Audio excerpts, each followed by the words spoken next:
tous et bienvenue sur Learning French from Podcast. Moi, c'est Sophie. Et moi, c'est Arthur. Aujourd'hui, nous sommes ravis de vous retrouver pour un épisode sur le thème de Noël. Parce qu'on approche de Noël, cette période magique de l'année où les familles se réunissent autour d'une table bien garnie.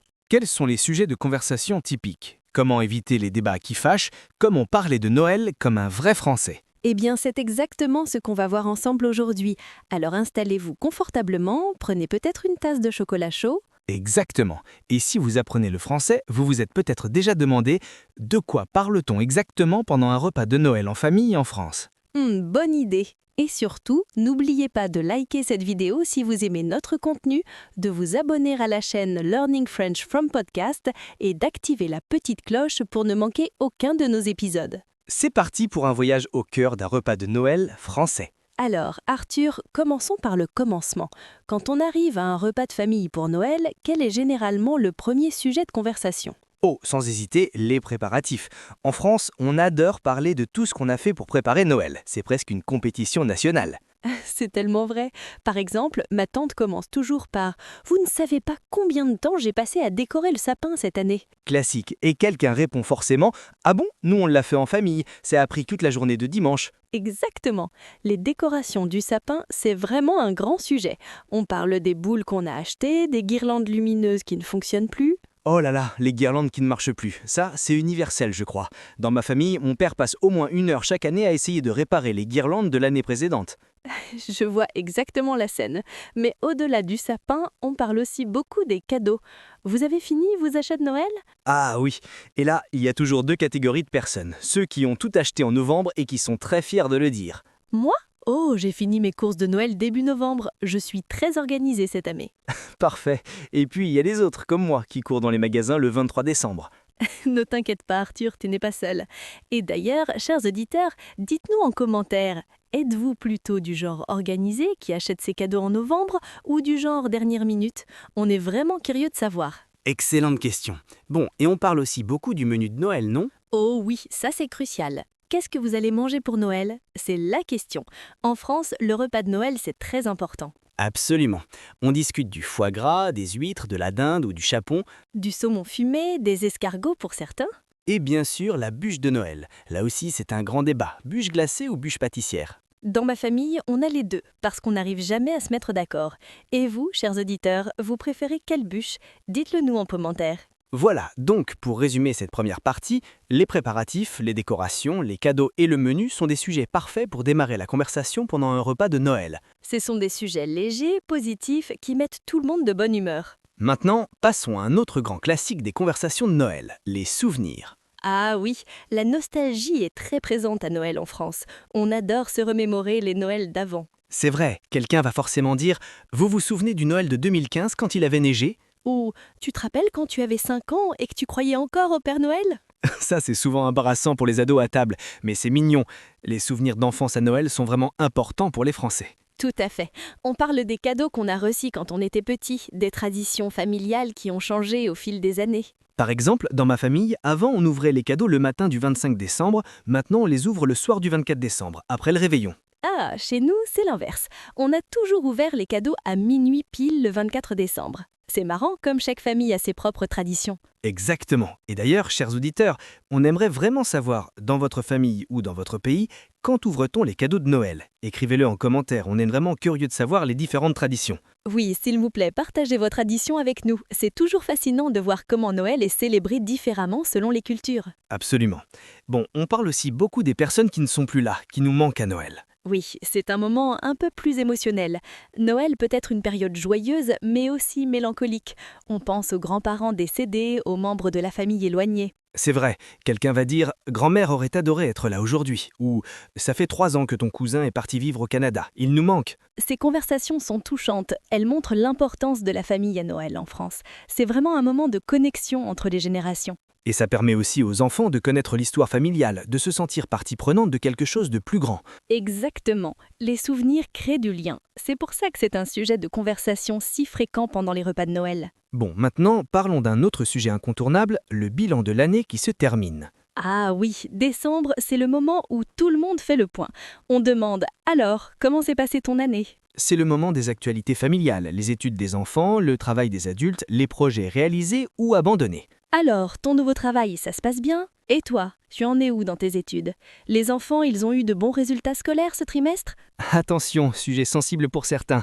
Les résultats scolaires à Noël, ça peut être délicat. C'est vrai, mais en général, à Noël, on essaie de rester positif. On valorise les réussites de l'année. Exactement.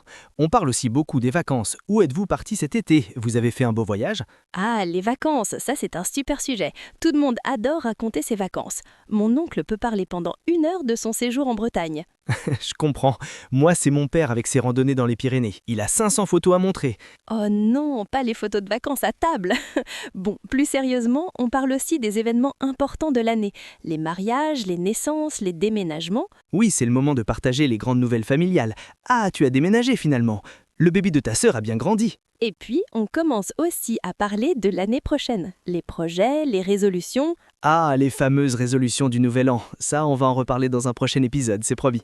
Bonne idée. D'ailleurs, si vous voulez qu'on parle des résolutions du Nouvel An en français, likez cette vidéo et dites-le nous en commentaire. Bon, Sophie, maintenant, il faut qu'on parle d'un aspect important, les sujets de conversation à éviter ou à gérer avec précaution pendant un repas de Noël. Ah oui, parce qu'en France, on aime bien débattre, mais à Noël, on essaie généralement de garder une ambiance harmonieuse. Alors, premier sujet délicat, la politique. En France, on adore parler politique, mais à Noël, C'est risqué. Si vous avez un oncle de gauche et une tante de droite dans la même pièce, ça peut vite devenir tendu. oui, exactement. Donc en général, on évite, ou alors on en parle de manière très légère, sans vraiment rentrer dans le débat. Deuxième sujet sensible, l'argent. En France, on ne parle pas facilement d'argent en public et encore moins pendant un repas de famille. C'est vrai, ne demandez pas à quelqu'un combien il gagne, combien a coûté sa maison ou le prix de son cadeau de Noël. Non, effectivement, c'est considéré comme impoli. Mais par contre, on peut parler de l'économie en général, du coût de la vie qui augmente. Ah oui, ça c'est acceptable. Oh là là, tout est devenu tellement cher, c'est un classique des repas de famille français. C'est tellement vrai. Troisième sujet délicat, les relations amoureuses. Surtout si quelqu'un vient de rompre ou est célibataire. Alors, toujours pas de petit ami? C'est la question à ne surtout pas poser. Exactement, c'est très indiscret et ça peut blesser. Par contre, si quelqu'un est en couple et heureux, là on peut poser des questions gentilles. Bien sûr, tout est dans la manière et le contexte. Et puis, dernier sujet sensible, la religion. Même si Noël est à l'origine une fête religieuse, En France, c'est devenu surtout une fête familiale. Beaucoup de gens célèbrent Noël sans être pratiquants, donc les débats religieux, on évite généralement. voilà. Donc, pour résumer, à Noël, on privilégie les sujets qui rassemblent plutôt que les sujets qui divisent. Exactement. L'idée, c'est de passer un bon moment ensemble, pas de se disputer. Et vous, chers auditeurs, est-ce que dans vos repas de famille, vous avez des sujets tabous? Partagez vos expériences en commentaire. Maintenant, Arthur, donnons quelques expressions françaises utiles pour un repas de Noël. Excellente idée. Chers auditeurs, prenez des notes, ces expressions vont vous être utiles si vous passez Noël avec des Français. Première expression, joyeux Noël. Bon, celle-là, vous la connaissez tous, c'est évident. Oui, c'est la base, mais on peut aussi dire bonne fête de fin d'année ou simplement bonne fête. Exactement. Ensuite, pour complimenter le repas, on dit c'est délicieux ou vous vous êtes surpassé cette année. Ah oui, très bien. On peut aussi dire ce foie gras est exquis ou cette mûre-vigne est une merveille. Les Français adorent recevoir des compliments sur leur cuisine, donc n'hésitez pas. Et si quelqu'un vous sert, vous dites merci, c'est parfait comme ça. Ou si on vous resserre, volontiers si vous en voulez encore. Ou non merci, j'ai bien mangé si vous êtes rassasié. Pour porter un toast, on dit santé ou à la famille ou encore à Noël. Et on lève son verre. N'oubliez pas de regarder les gens dans les yeux quand vous trinquez, c'est important en France. Ah oui, bonne remarque. Si vous regardez ailleurs pendant le toast, on dit que vous aurez 7 ans de malheur. C'est une superstition, mais beaucoup de gens y font attention. Bon, pour parler des cadeaux, on dit « merci beaucoup, j'adore » ou « c'est exactement ce que je voulais ». Et même si le cadeau ne vous plaît pas, on reste poli en France. On dit « Oh merci, c'est très gentil » avec un grand sourire. Exactement, la politesse française. Et pour parler de la décoration, on peut dire « votre maison est magnifiquement décorée » ou « votre sapin est splendide ». Très bien. Et une dernière expression très utile, on se revoit pour le nouvel an, pour prendre congé à la fin de la soirée. Parfait, voilà, avec toutes ces expressions, vous êtes parés pour un repas de Noël en français. Alors voilà, nous arrivons à la fin de cet épisode spécial Noël. J'espère qu'on a pu vous donner plein d'idées de sujets de conversation pour votre prochain repas de Noël en français. Pour résumer, on parle des préparatifs, des souvenirs, du bilan de l'année et on évite les sujets qui fâchent. Et surtout, on profite de ce moment en famille avec bienveillance et joie. Exactement. Avant de se quitter, on voudrait vous demander un petit service. Si vous avez aimé cet épisode, mettez un pouce bleu, ça nous aide énormément. Et surtout, abonnez-vous à Learning French from Podcast si ce n'est pas encore fait. On publie régulièrement des épisodes pour vous aider à progresser en français de manière naturelle et amusante. N'oubliez pas de cliquer sur la petite cloche pour être notifié de nos prochains épisodes. On prépare plein de contenus sympas pour janvier. Et surtout, on veut vous lire. Dites-nous en commentaire comment fête-t-on Noël dans votre pays? Quelles sont vos traditions? Quels sont les sujets de conversation typiques chez vous? Oui, vraiment, on adore lire vos commentaires et découvrir vos cultures. Donc n'hésitez pas à partager vos expériences avec nous et avec la communauté. Et si vous connaissez quelqu'un qui apprend le français, partagez cette vidéo avec lui. C'est le plus beau cadeau que vous pouvez nous faire. Merci à tous de nous avoir écoutés aujourd'hui. On vous souhaite à tous un très joyeux Noël. Joyeux Noël, profitez bien de vos familles, mangez de bonnes choses et surtout, parlez français. À très bientôt pour un nouvel épisode de Learning French from Podcast.